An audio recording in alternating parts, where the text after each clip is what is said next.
महापुराण की कथा कहती है और गणेश चरित्र अपन श्रवण कर रहे हैं, और कल से चतुर्थी लग रही है। जिसके घर में संपदा की कमी पड़ती हो, बीमारियां ज्यादा फैल रही हो, बहुत कष्ट हो महाराज, बहुत ज्यादा दुखी हो महाराज, कोई काम नहीं बन रहा, बहुत तकलीफ में हो, तो शमी पत्र, शमी की पत्ती, जहां गणेश जी का स्थान है वहां पर 5 शमी पत्र 5 समर्पित करें और शंकर जी के ऊपर 3 शमी पत्र समर्पित करें।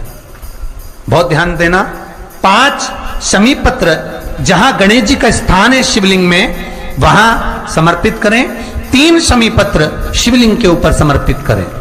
1 शमी पत्र शंकर जी की चौखट पर लेफ्ट भाग में, जाते समय आपका उल्टा हाथ, जब मंदिर से निकलो तो उल्टे हाथ पर लेफ्ट भाग में शंकर जी की चौखट पर समर्पित करें 1 शमी पत्र। और महाराज घी का दिया जहां लेफ्ट भाग में आपने शमी पत्र रखा है, मंदिर में ना दिया लगाकर बाहर की ओर जहां शमी पत्र रखा है उसके ठीक साइड में एक घी का दिया लगा दीजिए।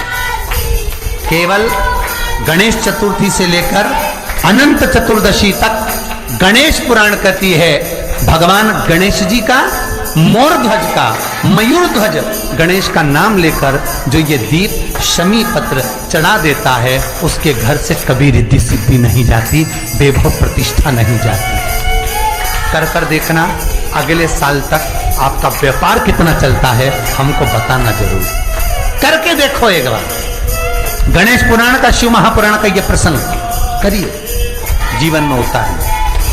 चतुर्थी से लेकर अनंत चतुर्दशी तक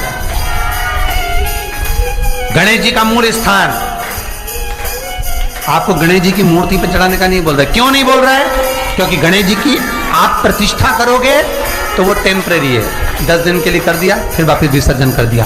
पर जहां शंकर मंदिर में बैठ गए, शिवलिंग स्थापित हो गया, वहां ना जाने कितने समय से शंकर की आराधना हो रही है, वहां गणेश जी सदा विराजमान है, सदा आराधना।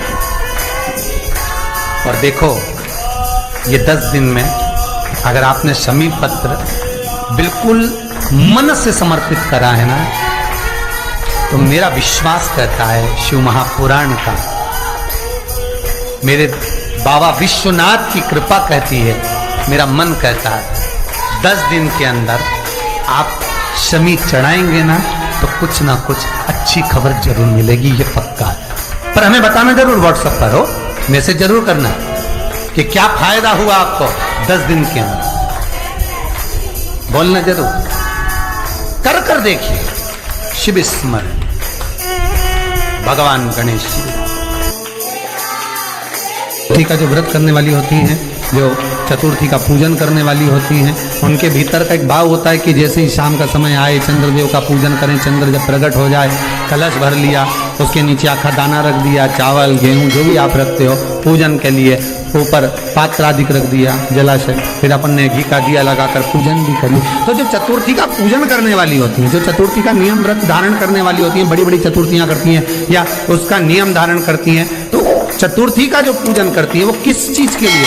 केवल संतान, पुत्र, परिवार, हमारा कुटुंब, हम जिस कुल में हैं हमारा कुल वैभव की ओर बढ़े, संपदा की ओर बढ़े और उसकी आयु बढ़े, उसकी आयु बढ़े, वैभव। बहुत ध्यान दीजिएगा महाराज, चतुर्थी के पूजन में जो आप आखा दाना रखते हो, गेहूं वगैरह कुछ भी जो रखते हो, उसकी बड़ी महत्वता होती है महाराज।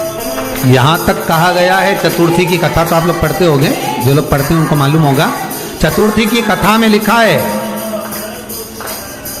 चौथ माता के व्रत में वर्णन किया गया है कि वो आखा दाना जो रखा जाता है, मान लो कोई जरूरी काम होता है तभी आखा दाना को रखा जाता है, संभाल के रखते हैं कि हम इस काम के लिए जा रहे हैं और हमारा ये कार्य सफल होना चाहिए। तो जिसने चतुर्थी का व्रत करा है, जिसने चंद्रदेव का पूजन करा, चतुर्थी का व्रत करा, वो गणेश जी से विनती करके वहां से 2-4 आखा दाना उठा ले और जो व्यक्ति का काम अटक रहा है अपने ही घर का, पर दूसरे कुल को नहीं देना, अपने ही कुल के अंतर्गत जो काम अटक रहा है उसकी जेब में, उसके पल्लू में उस चीज को रख दिया जाए।